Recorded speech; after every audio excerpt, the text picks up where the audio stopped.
오늘 오신 여러분들을 주님의 이름으로 환영합니다. 성령 강림절기를 보내면서 우리는 교회의 역사를 하나하나 보고, 그리고 그 안에서 움직였던 성령의 역사와, 그리고 그 성령에 응답하고 삶을 살았던 바울에 대한 이야기도 함께 나누고 있습니다. 지난주에 우리는 새로운 길을 선택한 바울에 대한 이야기를 나눴습니다. 바울은 예루살렘 교회와의 갈등이 있었고, 그 가운데서 자신이 선포할 기회를, 진리를 전할 기회를 점점 잃어가고 있었습니다.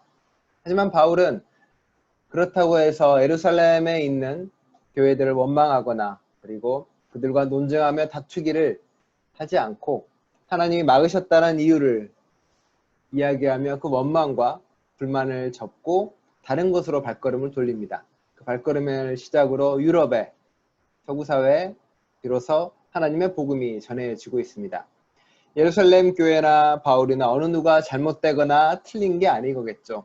각자 자신의 자리에서 진리를 전하기 위해서 각각 다른 모습을 가지고 있었던 겁니다. 좋은 일이고 바른 일이지만 함께 할 때도 있고 따로 일을 할 때도 있는 겁니다. 누가 틀리고 누가 그른 것이 아니라 각각의 상황에 맞추어서 그 좋음과 그 옳음을 실천해 나가는 거겠죠. 바울은 그렇게 자신의 옳음을 위해서, 자신의 바름을 위해서 이제 유럽으로 가게 됩니다. 그래서 빌립보 교회가 만들어지고요. 그리고 데살로니가 교회도 그렇게 만들어지기 시작을 합니다. 그렇게 한 발자국 한 발자국 주님의 복음이 전해지는 거겠고, 진리가 그 안에서 살아 숨쉬는 공간들이 만들어지고 있습니다. 오늘은 바울이 우리가 잘 알고 있는 그리스 아테네에서 설교하고 선포하고 진리를 전하는 이야기가 이 안에 담겨져 있습니다. 라파엘로의 그림입니다. 라파엘로가 바울이 전하는 오늘날 아레바고라는 지역에서 전하는 바울의 모습을 그렸습니다. 아레오바고 언덕은 마르스의 언덕, 전쟁의 신 아레스의 언덕이라고 알려져 있습니다. 보시면 알겠지만 저쪽에 동상이 서 있는데 바로 아레스 신상입니다. 아레스 신상이 저쪽에 서 있고요. 그리고 회당들도 있고, 그리고 많은 사람들도 이렇게 바울을 바라보고 귀를 기울이고 있습니다. 오늘의 본문 저 뒤에 나오는 그 사람, 바울의 복음을 듣고 바뀐 판사인 디오누시오도와 다말이라는 부인도 오른쪽 하단에 그려져 있습니다. 손을 벌리고 그 말씀을 깊이 들으려고 하고, 그리고 마치 지금 회개하고 돌이키는 것처럼 그려져 있습니다. 멍하니 바라보는 사람도 있고요. 손을 가리켜 이야기하고 묻는 사람들도 있습니다. 라파엘로의 이 그림 전에 이 그림이 있습니다. 그렇죠? 라파엘로는 이 그림을 그리기 전에 아마 이렇게 대생을 해가지고 중심에 둬야 될 상을 정해놨겠죠. 그리고 아마 제자나 그 공방에서 사람들이 모여서 거기에 대한 그림을 같이 아마 나누어 그렸을 것입니다. 그리고 이 그림은 그 화려한 그림의 밑그림이고, 그걸 바탕으로 해서 모든 게 만들어지고 그려진 거겠죠. 중요인물들은 다 나와 있습니다. 철학자처럼 보이는 사람, 심사숙고하는 사람, 귀 기울여 듣는 사람, 턱에 손을 귀고 생각하는 것처럼 보이기도 하고요. 나이든 현저처럼 보이는 사람도 있습니다. 손을 들고 이렇게 말씀을 또 받아들이는 사람도 있고요. 라폴레의 그림은 이걸 바탕으로 해서 이렇게 그림이 그려진 거겠죠.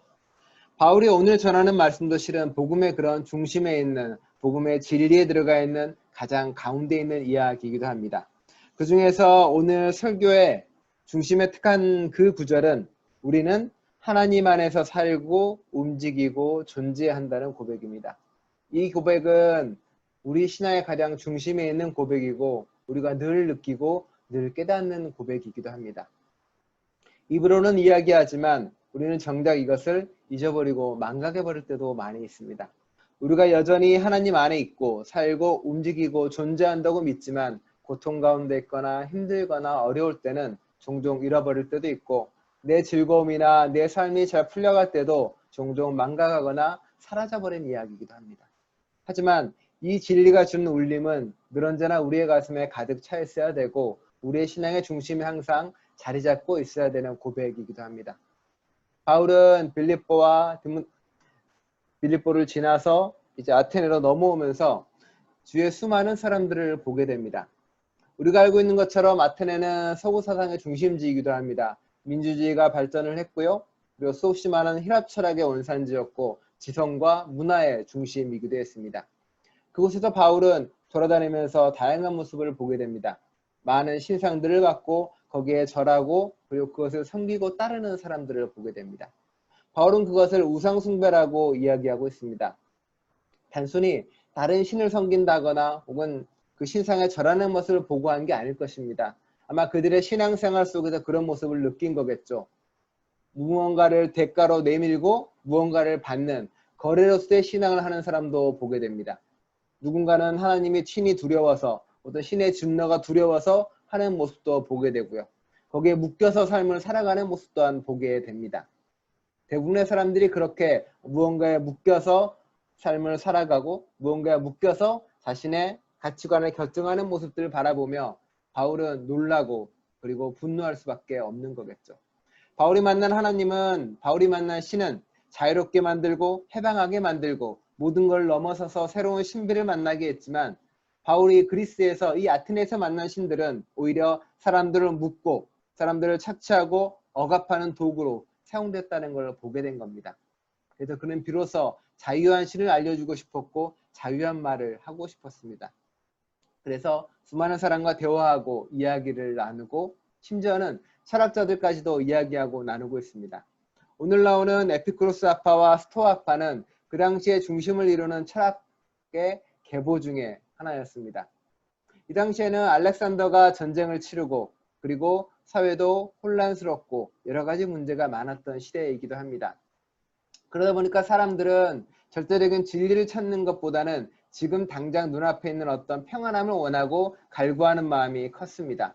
예전에 그리스 철학은 플라톤에서 어떤 이데아를 찾는다던가 아리스토텔레스를 통해서 진료 형상, 우주의 본질을 찾는 거였다면은 에피쿠로스와 스토아파는 좀 달랐습니다. 에피쿠로스 학파는 쾌락주의라고 알려져 있는데 육체적 쾌락을 찾는 것들이 아니라 외부적으로 아무리 혼돈이고 아무리 어려운 시절이 있더라도 내가 그 안에서 평화를 누리는 어떤 마음의 심적인 가장 높은 상태의 쾌락을 추구하는 거였습니다. 외부적으로 어떤 일이 벌어지든 내가 흔들리지 않는 어떤 무언가를 가지고 있는다는 거겠죠. 바꾸어 그것은 외부의 사회에 대해서 무관심하고 어떤 로마 제국의 어떤 힘에 의해서 무관심한 그런 평화를 이야기하는 거였습니다. 스토아파도 마찬가지입니다. 스토아파는 사람들의 마음속에 흔드는 어떤 내적인 정념들, 욕망, 사랑, 그 모든 것로부터 거리를 둔 그런 마음의 평화를 찾는 것, 그게 스토아파의 궁극적인 목적이었습니다. 그들에게 인류의 기원은 원자로 이루어졌다고 이야기하고 또는 로고스란 어떤 법칙에 의해서 세계가 굴러간다고 믿었던 철학자이기도 합니다. 그럼 그들에게 바울이 예수를 전하고 진리를 전합니다. 전혀 색다른 이야기였고 전혀 다른 이야기였습니다. 바울을 통해서 전해지는 예수는 외적인 걸 무시하고 내적 평화를 찾았던 사람도 아니고 내적 정념을 넘어서서 평화를 찾는 사람도 아니었습니다. 끊임없이 외부와 부딪히고 활동하고 움직여 나갔고 그리고 내부에서 끓어오르는 슬픔과 웃음도 온전히 즐기는 사람이었습니다. 예수는 자신의 삶을 잔치라고 표현한 것처럼 시끌벅적하게 삶을 보내면서 다른 사람과 그렇게 놀라운 관계를 맺어가며 또한 그 안에 흔들리지 않는 평화를 가졌던 사람이니까요. 바로 그것을 바울은 하나님과 동행하기 때문에 가능하다라고 이야기했던 겁니다. 서구 사람들에게, 철학자들에게, 종교인들에게 그것은 이해할 수 없는 진리였고 그들로서는 깨달을 수 없는 진리이기도 했습니다. 그래서 그들은 바울을 데려다가 아레오바고 법정으로 데려갑니다. 재판해달라는 게 아니라 그곳에서는 수많은 토론과 수많은 이야기가 벌어지는 공간이었습니다. 거기에는 수없이 많은 새로운 진리를 찾는 사람들이 있었고 수없이 많은 가르침을 갈망하는 사람들이 있었습니다. 그곳에서 바울은 바로 알지 못하는 신에 대한 이야기를 꺼내놓습니다. 누구도 경험하지 못했고 누구도 아직 제대로 알지 못하는 하나님에 대한 이야기이기도 했습니다. 그리고 그 이야기는 특별한 무언가가 아니라 보편적이고 그리고 모두가 알아들을 만한 이야기였습니다. 여러분이 아는 것처럼 그리고 그 바울에게 귀 기울인 사람들이 아는 것처럼 원소나 혹은 진리의 어떤 법칙의 세상에 굴러가는 것이 아니다라고 이야기합니다. 그건 하나님에게서 났고 궁극적인 그 무언가로부터 나왔다라고 고백합니다. 기계적인 것이 아니라 가치가 있고 놀라운 세계라고 고백합니다. 거래를 하고 무언가를 주고받는 것이 아니라 하나님은 우리에게 끊임없이 무언가를 그냥 거저주는 분이라고요. 계급적으로 나눠져서 위아래가 있는 것이 아니라 모든 생명이 모두가 동일하다라고 선포합니다. 그리고 누구든 지식인이든 아니든 철학자든 아니든 더듬으면은 하나님을 만날 수 있다고도 선포합니다. 그러면서 이야기하고 있습니다. 깨달으라고요. 우리가 하나님 안에 살고 있고 그리고 우리가 거기서 움직이고 거기서 존재하고 거기서 살아가고 있다고요. 놀라운 고백입니다. 우리가 신 안에 거주하고 있다는 겁니다. 품 안에가 아니라 하나님 안에 온전히 존재한다라고 고백하는 이 말은 그 당시 히랍 철학자들에게는 충격이었고 놀라움이었겠죠. 우리가 살고 움직이고 존재하는데 하나님과 더불어 살아가며 하나님과 함께한다는 그 고백이, 신적인 존재 안에 우리가 머문다는 그 고백이 이들에게는 놀라운 떨림일 수 있고 그리고 놀라운 변화일 수 있다는 겁니다.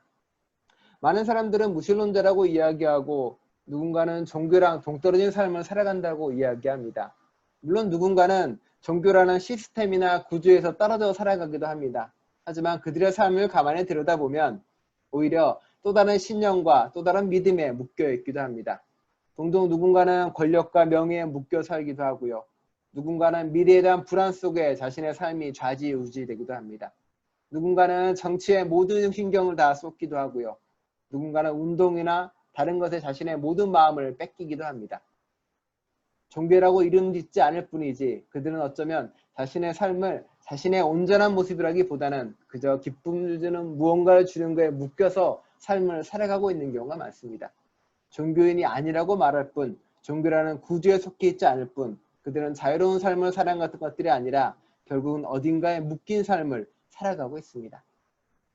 바울은 그들에게 이야기하고 있는 것이고 종교는 자유함을 그거로부터 온전히 벗어나서 자신의 삶을 온전히 살아갈 수 있는 능력을 주는 겁니다.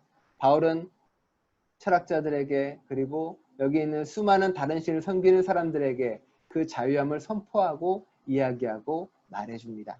그리고 우리가 이미 당신이 믿든 안 믿든 하나님이 여러분을 사랑하고 더불어 간다라고 고백하고 있습니다.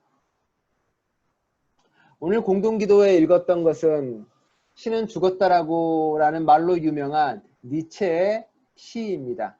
니체가 말한 신은 죽었다의 그 시는 우리가 고백하고 믿는 하나님이 아니라 지금 마치 이 그리스 사람들이 믿었던 하나님 혹은 정말로 잘못된 신앙으로 하나님을 믿는 사람들, 대가의 신, 분노하는 신 혹은 거래하는 신 혹은 모든 것을 다 이루어주고 모든 것을 다 만들어주는 신은 죽었다라는 고백이지, 니체는 자신의 삶 동안 계속 우리가 알고 있는 미지의 신, 이름 없는 신, 하나님에 대한 끊임없는 열정과 고백으로 탐구를 했던 사람입니다.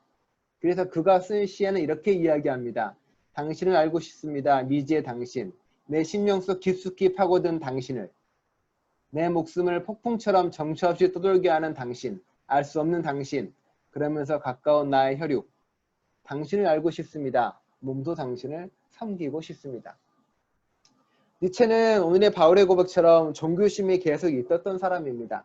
삶의 의미와 가치를 찾았던 사람들이고 자신을 가장 자유롭게 하는 그 무언가를 찾고 싶었던 사람들이고 물질세계 너머 혹은 우리가 알고 있는 세계 너머의 궁극적인 실체나 궁극적인 무언가에 향한 관심을 멈추지 않았던 사람입니다.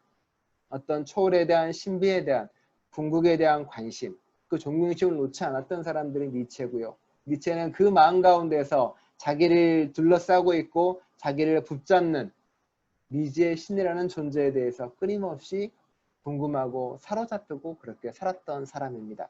그리스도인하고 똑같은 모습이었겠죠. 그래서 우리가 알고 있는 성찬식의 고백할 캐나다 연합교회의 신앙 고백도 그렇게 고백하는 겁니다. 삶에서 죽음에서 죽음을 넘는 삶에서 하나님께서 우리와 함께 하십니다. 우리는 홀로가 아닙니다. 하나님께 감사드립니다라고요. 종종 인생에서 답이나 의미나 가치를 찾기 어려울 때도 있습니다. 삶의 많은 것들이 풀리지 않을 때도 있고요. 그리고 고통과 아픔을 내가 어떻게 해결해야 할지 모를 때도 있습니다. 불안감에 흔들릴 때도 있고 그리고 무엇을 해야 될지 모를 때도 있습니다. 그럼에도 불구하고 성서 기자는 고백합니다. 하나님이 우리와 함께 하신다라고 고백합니다. 하나님은 신앙은 우리에게 인생의 답을 주거나 문제 해결을 주지 않을 때가 오히려 더 많습니다. 왜라는 데 대한 답변을 주지 않을 때도 있고요. 어떻게라는 데 대한 해답을 주지 않을 때도 있습니다. 왜냐하면 하나님이란 존재는, 그리고 궁극적인 그 무언가는, 미지의 신은 우리에게 끊임없이 생명과 살아있음과 존재를 심어주고 우리를 살고 움직이고 존재하게 합니다. 결국 하나님께서는 우리와 과정 가운데 계속 함께 하시는 분입니다. 이렇다 할 답을 주지 않을 때도 있고 확실한 무언가를 주지 않을 때도 있지만 우리를 홀로 버려두지 않습니다. 이미 우리가 하나님 안에 있기 때문에 그런 것이고, 그렇게 우리는 그분과 함께 삶과 죽음, 죽음을 넘는 모든 삶도 함께 합니다. 홀로가 아니라는 그 고백이 내 안에 들어와 있고, 그리고 그 하나님이 타인에게도 있다고, 그 하나님이 우주 만물에게 존재한다는 것을 느낀다면 우리의 삶은 조금 다른 모습으로 달라질 수 있습니다. 바울이 그랬던 것처럼, 바울을 믿고 따랐던 사람들이 그랬던 것처럼 우리는 우리가 하나님 안에 있고 하나님이 안에서, 우리가 하나님 안에서 살고 움직이고 존재한다는 것을 깊이 깨닫는다면 삶은 우리에게 우리가 보지 못했던 다른 신비를 보여주고 다른 모습을 보여줄 것입니다. 언제나 하나님이 우리 안에서, 우리는 하나님 안에서 살고 움직이고 존재한다는 그 고백이 여러분 가슴 안에 가득 차기를 축원합니다. 그게 가슴 안에 가득 차 있다면 삶은, 우리는 그렇게 쉽게 흔들리거나 넘어지지 않을 것이고 고통 가운데 있어도 홀로 눈물겹게 괴로워할 일은 없을 거라는 것을 알게 되실 겁니다. 그렇게 함께 걸어가는 삶을 사시는 저와 여러분 되시기를 간절히 축원합니다. 기도하겠습니다. 하나님, 우리는 하나님 안에서, 하나님은 우리 안에서 살고 움직이고 존재합니다. 그 고백이 말로만, 글자로만 우리를 떠도는 것이 아니라 그 고백이 우리의 가슴을 채우고 우리의 존재를 채우고 우리의 영혼을 가득 채우기를 간절히 바랍니다. 그렇게 채워진 가슴이 그렇게 울리는 존재가 되어 다른 이에게 그 하나님을 나누고 전하며 함께 살아가는 우리 될 수 있도록 함께하여 주옵소서. 가장 큰 이 고백이 우리의 가슴 안에서 언제나 울려 퍼질 수 있도록 이끌어 주옵소서. 예수 그리스도의 이름으로 기도드립니다. 아멘.